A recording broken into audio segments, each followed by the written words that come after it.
Hello and welcome back to Earth.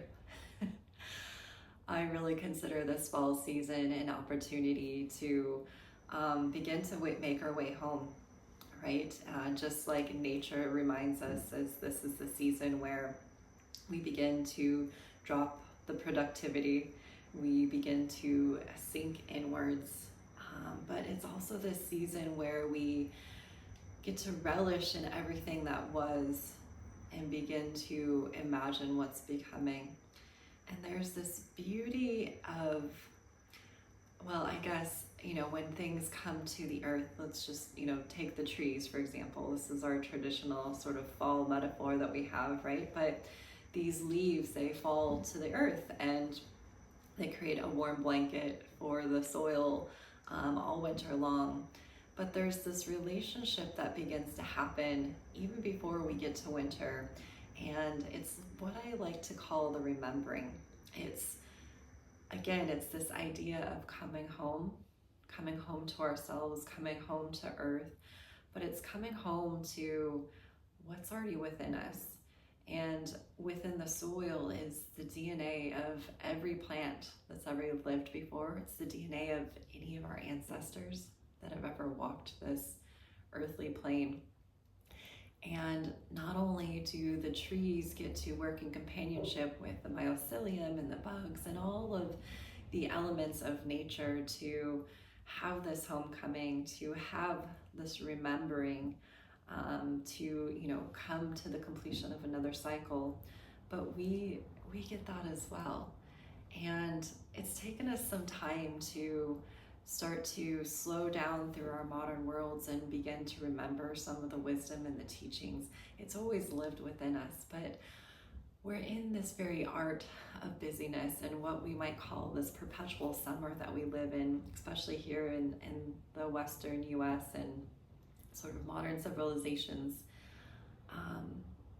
And it's part of what continues to create these senses of longings within us is we perpetuate the doing and we've sort of forgotten about the being. And it's within the being that all of us has the opportunity to truly to be alive. And so I'm going to take you through our fall sequence. And ironically, as much as this the sequence and the season is about honoring this tradition of death that we go through as a cosmic cycle once a year, it's all with the intentions to be more alive, if that makes sense, and hopefully it will after we go through the sequence. So I'm going to invite you, if you have your oils or if you don't, to just gather them up. I've put in the show notes the ones that we'll be working with today. And if you don't, feel free to come through this journey. We'll be channeling the medicine and the spirits of the plants, and so I have a feeling that you'll receive. And then if you enjoy this sequence, this is a really beautiful sequence to come to again and again throughout fall. But I really love to see my clients and my participants work with a sequence for about 7 days and then integrate it again and again, because when we have those moments of consistency with anything, we get to truly see the longevity of results. So go ahead and pause me if you need to. Otherwise, let's dive in. Officially welcome. I'm Jessie Raspiller. I'm a somatic herbalist, and my passions and my joy in this world are helping to bring a sense of natural balance into our modern worlds. And so here we are at that tipping point, coming back down into, the slowness of everything. And so for me, the very first thing that is needed to go through the series, and what we'll be, I guess let's back up, what we'll be getting into today is an inward glance. To me, fall is all about that time of going inward and starting that self-recognition and a little bit more of that looking mirror for ourselves. And within that, there's this element of gratitude. It's, what are all the pieces that we have actually, come together and created, or individually, if we want to call it, accomplished in this last season. And there's an element of, again, the ancestral wisdom that we'll get into. And then eventually we'll come into, what's the last little piece? Well, there's a piece of release. And then if I didn't name at the beginning, then there's the abundance that we'll dive into. Yeah, so let's go ahead and get started. Our first oil, again, if you haven't grabbed these, is frankincense. And I love to bring some richness of the history into these deeper dives that we do once a quarter. And so to me, there's an aspect of, what is the DNA, what is the plant spirit of each of these oils? And then how can those plant spirits and those elements work all in companionship with us? And so as I was diving through and doing some research on frankincense, we probably all have some kind of recognition with frankincense, whether we recognize its smell off the bat. And if you have it, let's go ahead and it already has just this intoxicating sense. It feels, there's so much richness, there's so much just ancient wisdom in here. I have some deep scent memories from frankincense, just having grown up in the church, and there's elements of celebration that go along with that. And we can all go through our own aspects of, if we had a religious upbringing and what connection that brings. But I want to go back a little bit further with some of the historical aspects. When I was researching frankincense, it came to me that in first century Rome, they used almost 2,800 tons of frankincense. And most of this frankincense was used in perfumes, and it was often companioned with myrrh. And these two blend beautifully together for a fragrance. They also blend really beautifully together for healing. And I'm currently in a pregnancy and postpartum herbalism course right now. And yesterday in our conversation, ironically, frankincense got brought up as just a beautiful ally for healing through postpartum. And I won't get into the details today because really what we're focusing on here is more the energetic aspects. But in general, frankincense, when used topically as well as energetically, is really seen to be a healer of wounds. Not just, there's a few layers of it. There's the very superficial, like frankincense is getting its moment on TikTok for, healing through some of our facial lines, right? Which to me, these are sort of the tattoos of our life, if you will, and just, be able to richen those up and brighten those up in whatever ways are most appropriate. But frankincense also has this incredible energetic healings. And when I use frankincense, I love to use it more in the upper chakras because it has this incredible way of, it connects our mind body in a way that it's almost apparent that we don't have anything that we need to do or control at that moment. And in doing so, it gives us this opportunity to have space to explore the unimaginable. And so when we are in these higher realms, if you will, and these deeper connections to self, there is so much possibility for healing to happen through the body. We can begin to uncoil some of our stories, our wounds. We can notice when we start to work with frankincense in this way and, honoring its tradition, we can really start to recognize the ways that our body can soften, even some of those tension points that we hold regularly. And so I really love frankincense to think about it as this inward turn for fall, and the opportunity to heal and begin to release the things that may not have been serving us for a while, but really even more beneficial, those things that we're sort of letting go of from this past season, from this last cycle. And so I could talk about frankincense and all of these oils for a very long time, but I would love for you to just have a felt experience with this and just see what you pick up from frankincense.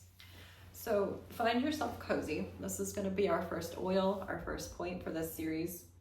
I should name also that I have a companion worksheet. That's what I keep looking at over here, because there's some beautiful points that I want to bring up. I know that when we do these, we don't always all want to have to read through something and let it be more of an energetic, but there's a link in the show notes to download our Fall into Abundance worksheet. So this is a companion worksheet with all of the oils that we're going to be working with today, as well as a reminder for the points. So if you feel like you've gotten the hang of using some of the aroma fusions, then you can go ahead and just kind of have a reminder of these when you need to come back to them, as well as maybe getting some other little trinkets and ways that frankincense is beautiful.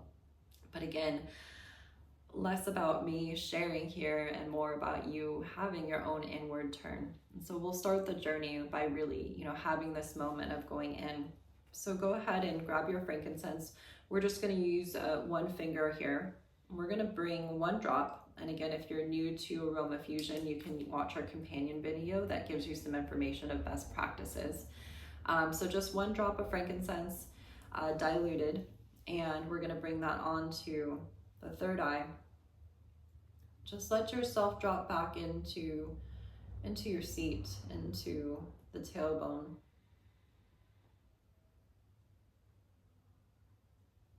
And just bring your awareness to the point with light pressure. And I'm going to let my voice fade and just give yourself this space to notice what you notice.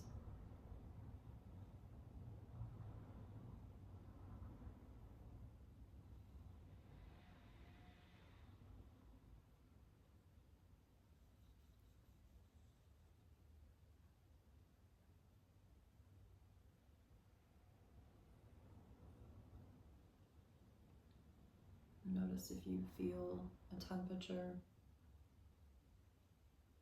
movement in any part of your body. Everything is so connected.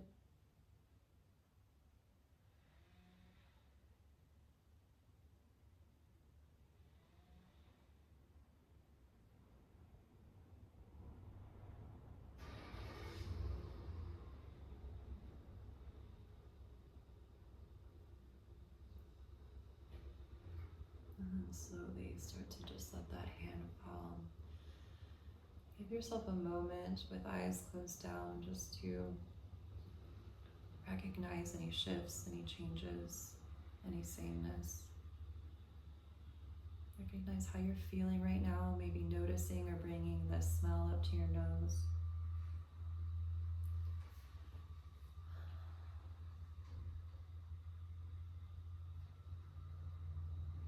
And then you can begin to bring the eyes back into our space. And depending on how you are and where you are in your orbit, there may be this sense of calming. Frankincense can also have a bit of a sedating aspect to it, where it just really calms and gentles.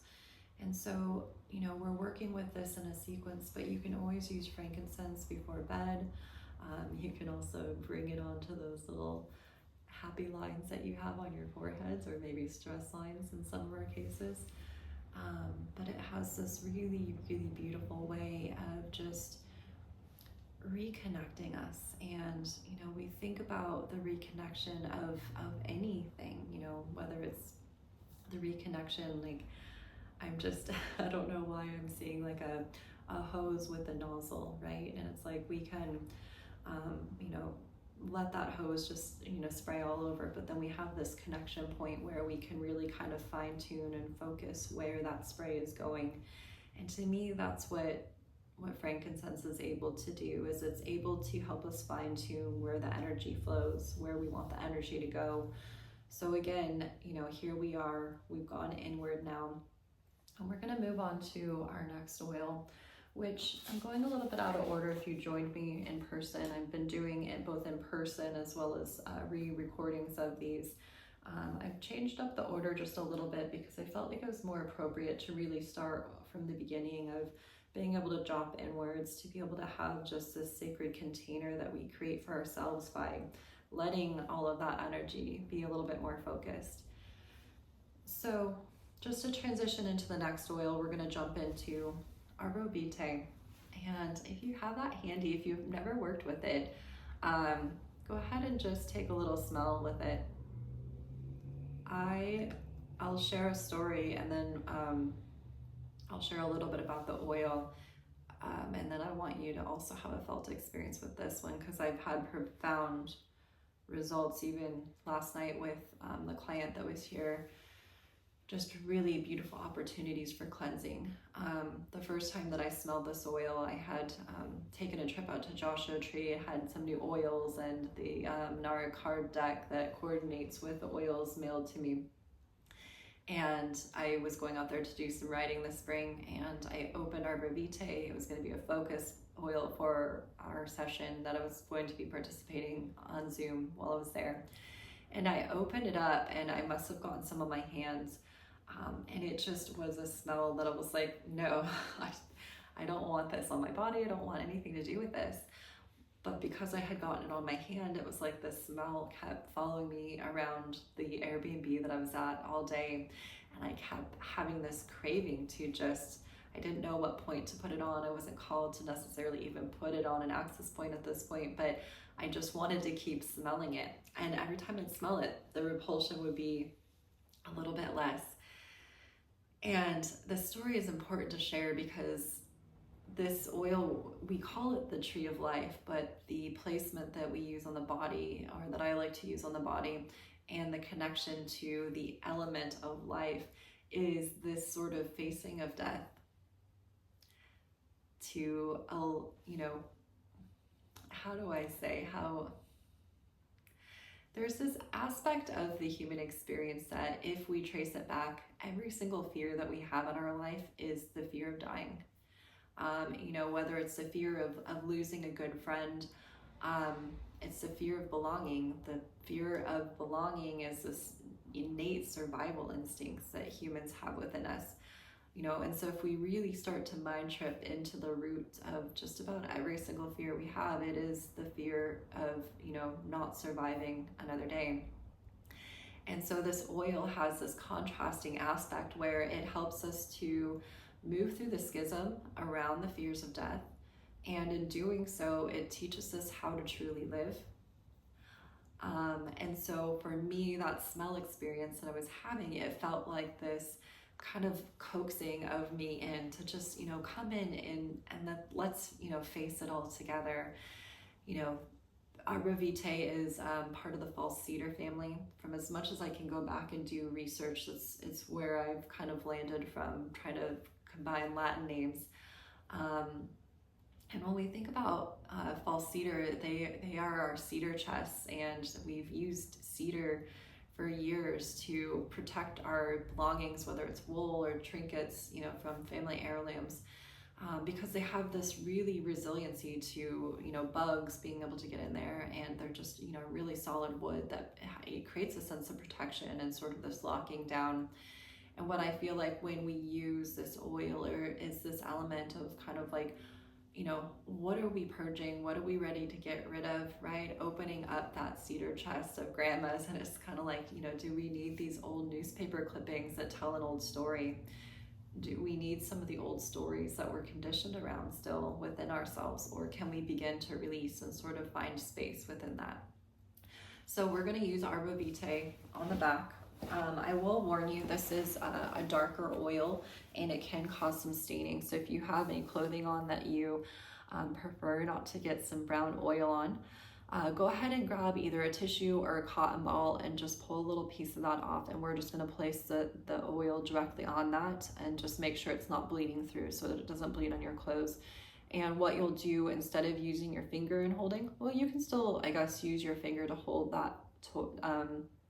that tissue in place. In the meantime, the scent is just already coming from me. But anyways, let's follow along, and then you'll get the hang of how to use the tissue as an alternative. So we're going to be coming onto the back.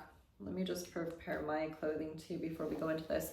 So what I want you to do is find your true waist, wherever that is on your body, and then you're going to trace that back to your spine. It's a single point. In acupressure, we know this as a GB4, and so you can always look up a quick video. It'll be on the companion guide as well. but you're going to locate that point on your back. You're going to grab one drop or your tissue. Again, a very, very rich dark oil. It's almost like the resin of the tree, this tree of life, right? And we can look at anything in a dualistic sense, right? Do we want to think about what we're releasing, or do we want to think about the life that we're bringing in? This is fall. It is a time to release, and sometimes it's really nice to actually just honor the contrasting experiences. I think it's just as important as celebrating the high and the life that we live. So when you get into this space, just kind of set your intentions around this. If you want to honor what you're releasing, or if you want to really celebrate, you know, the life that you've lived, whatever lens you want to look through right now. And just again, light pressure either on that tissue or your finger to your spine surface.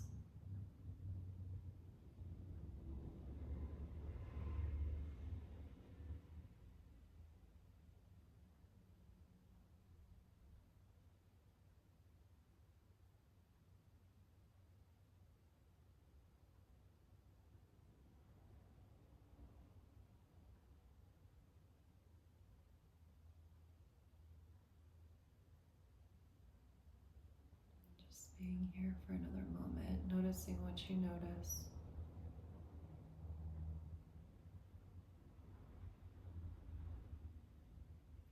And then just drawing the hands up, taking another inhalation. Such a rich, rich smell. Okay. And you can always pause these if you need more time on a point, more time to integrate. And we will do an integration experience at the end. It's important to bring this all together.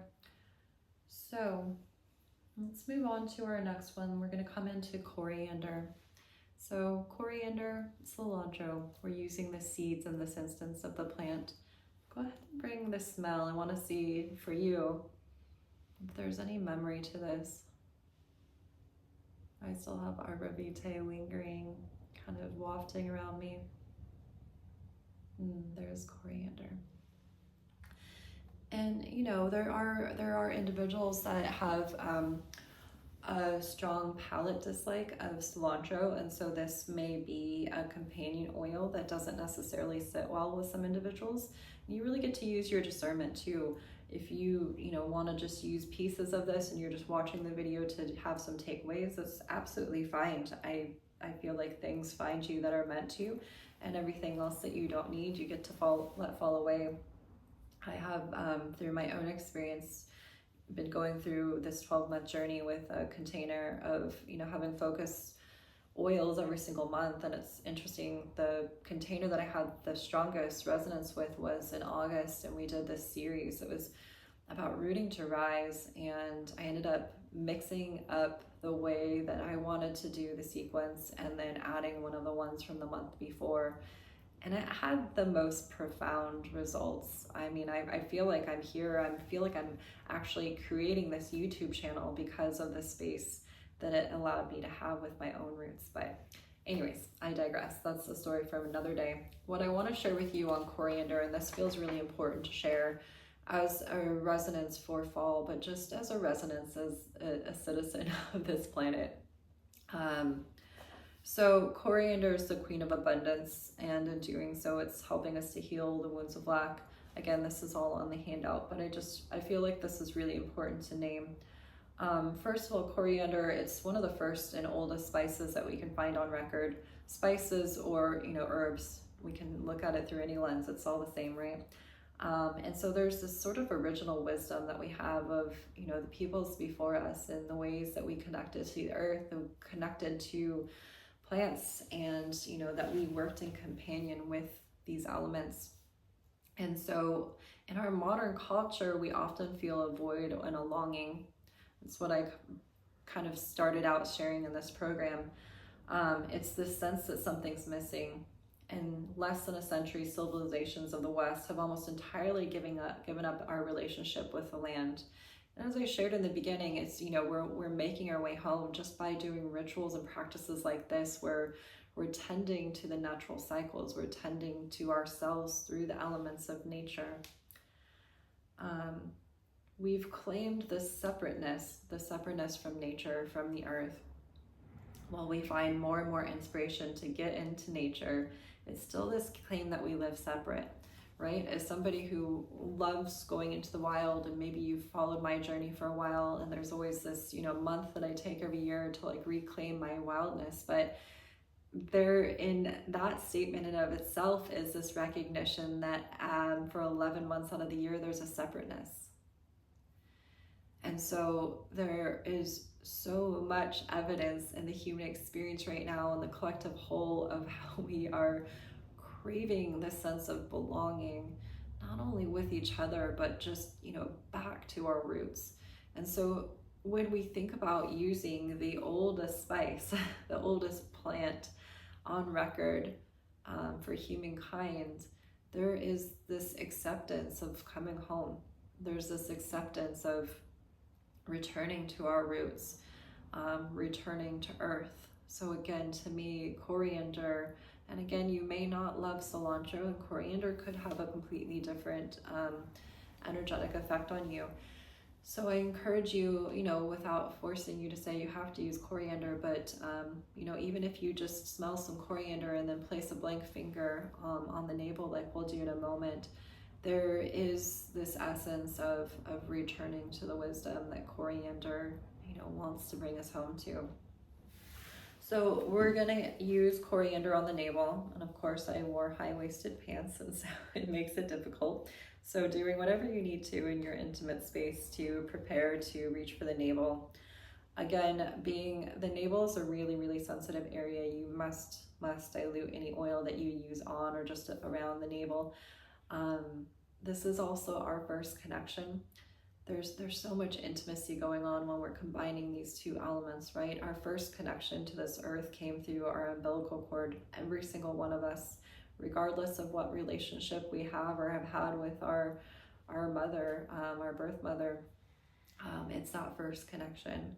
And then when we bring this ancestral wisdom, we bring this element of coriander in, there's this incredible, sense of returning to self. But when that healing can begin to happen, and we use rituals like this again and again, once those first layers begin to dissolve, there's this depth that we can come back to. Maybe this own inner wisdom, awakening our own DNA, awakening our own inner spirit. And so let's go ahead and create relationship with coriander. So just one drop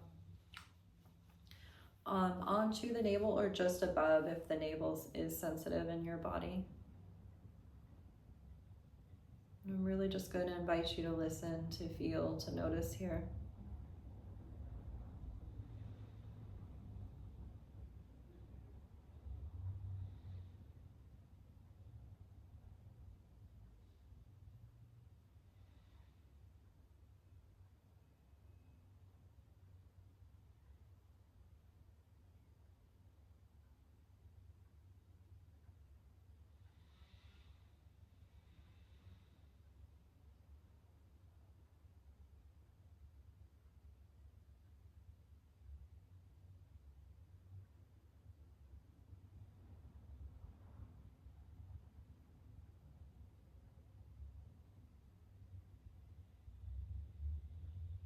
Noticing movement, notice softening. Notice the breath.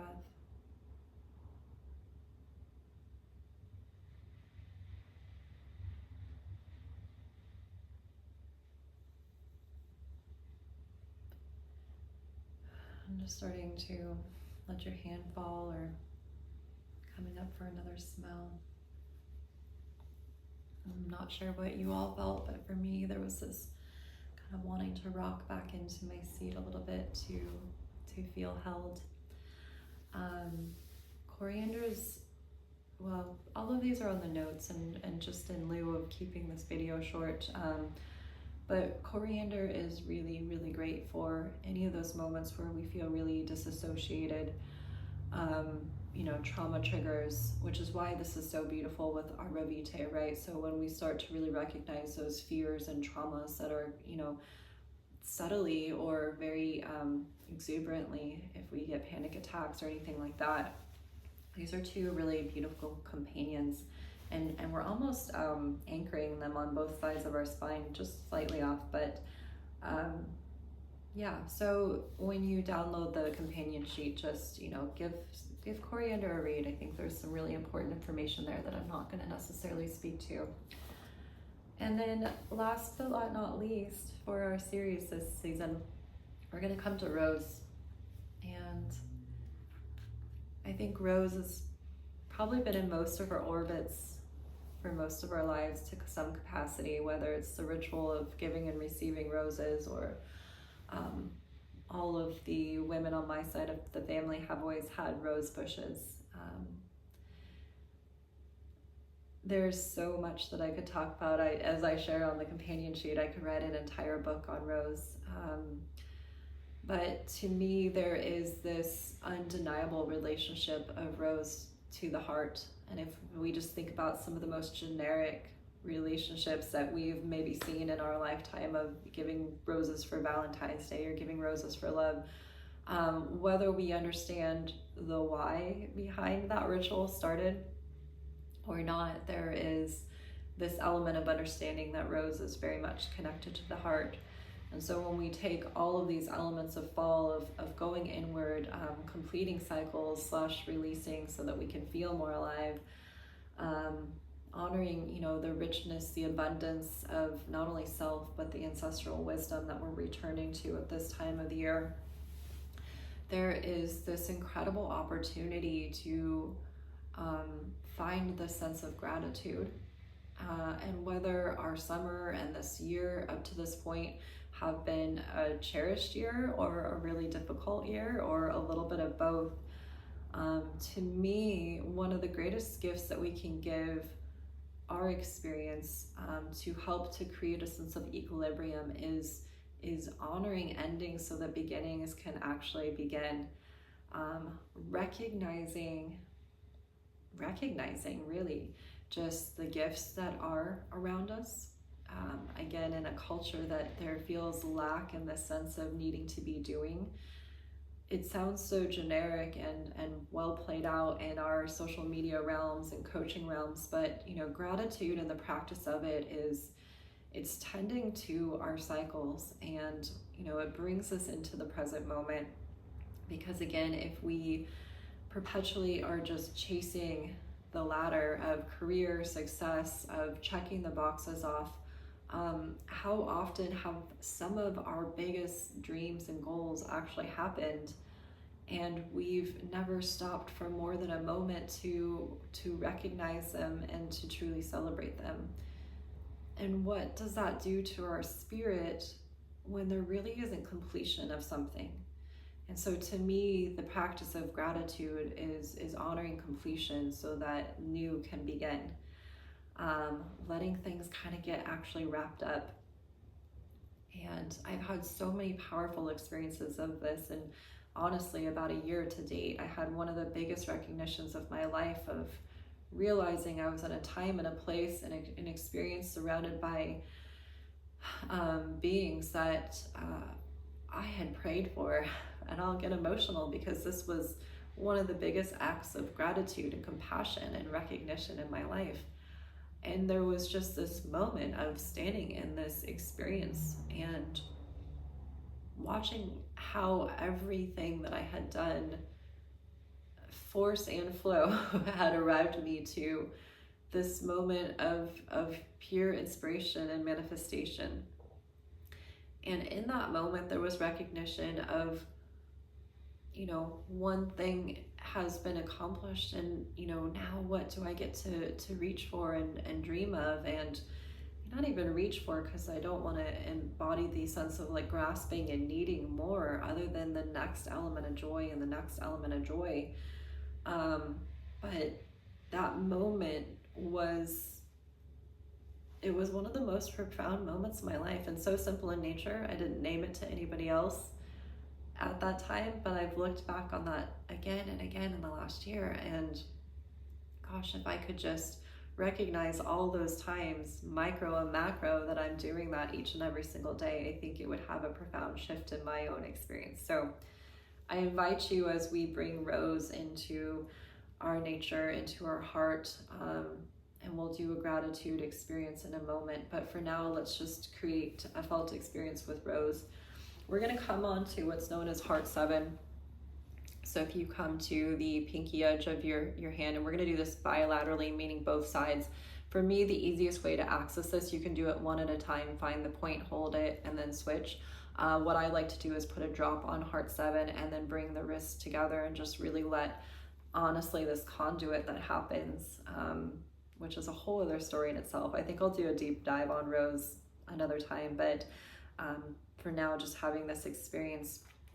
So again, we're going to find rose, and you can always pull up the companion sheet to get a more direct location, or a felt location. There's often descriptions when you just search for, heart 7, H7, acupoint, and it'll kind of give you a better indicator. But it's just between these two tendons. We're going to place our rose and be patient. I often find rose and all of its beauty, all of its abundance, it takes a moment. And in these moments, there's this sort of celebration of me connecting to the plant spirit.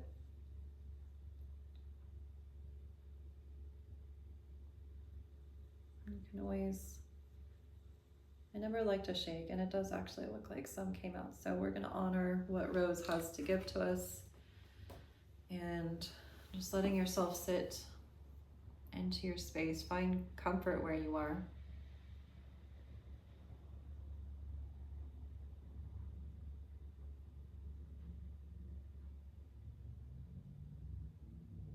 Noticing the circuit that you're creating, left to right, right to left, masculine to feminine, receiving to giving.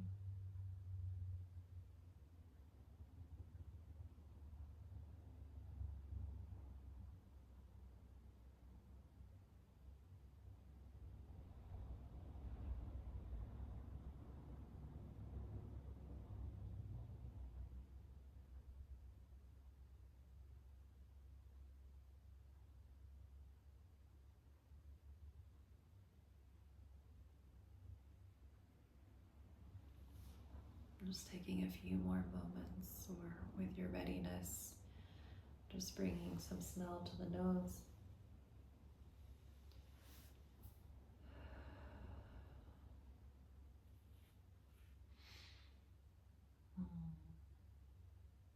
Noticing how the heart feels.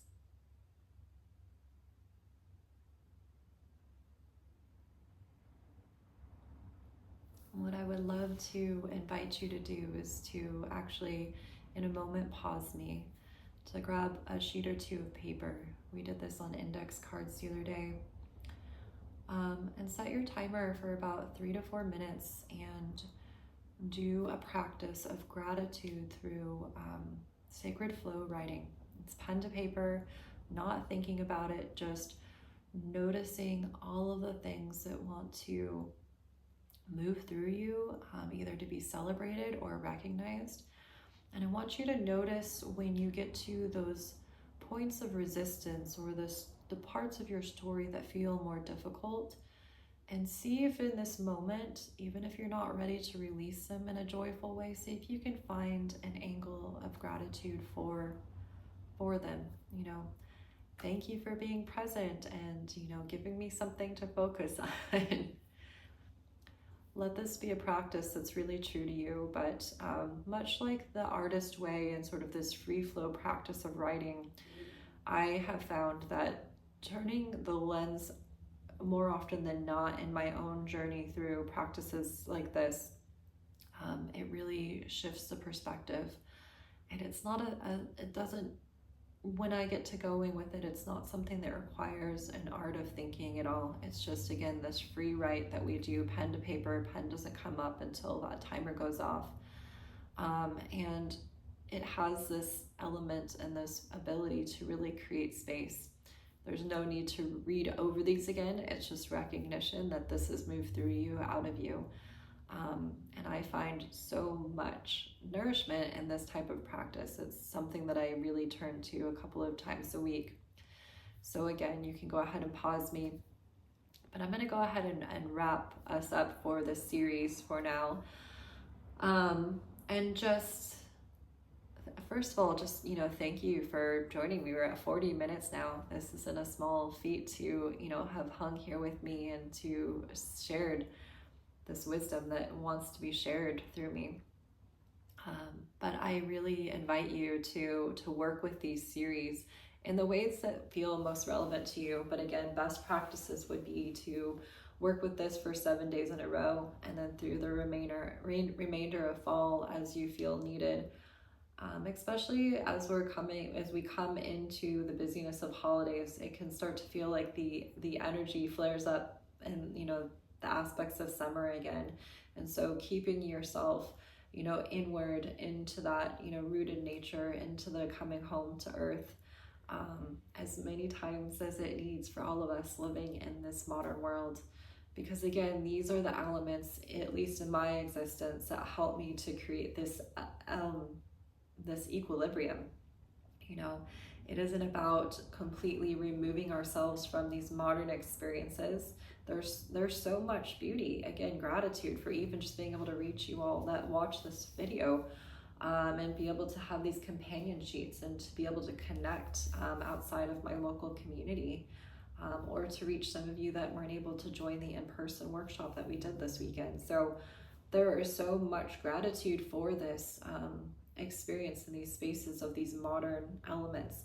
But I think we, especially this time of the year, get to have that resolve to come back to a little bit more of the old ways and rituals. And so if you felt and have really enjoyed this experience, it would be so wonderful if you could send this off to a friend who could use this type of connection to self, or anyone else that may really appreciate this type of work and this way of really working with the plants. And if you haven't already, make sure you subscribe to the channel. I release new points, not usually 40 minutes long, usually under 10 minutes. But every Wednesday, I'm working towards getting you new content that you can really begin to enrich your experience, to bring a little bit more balance to your everyday world. And if there's ever any questions, feel free to drop that in the comments or to send me an email. But anyhow, I hope that your adventure into fall has been a positive one, and that through these experiences that we share, you'll continue to find the richness of the season ahead. Thank you.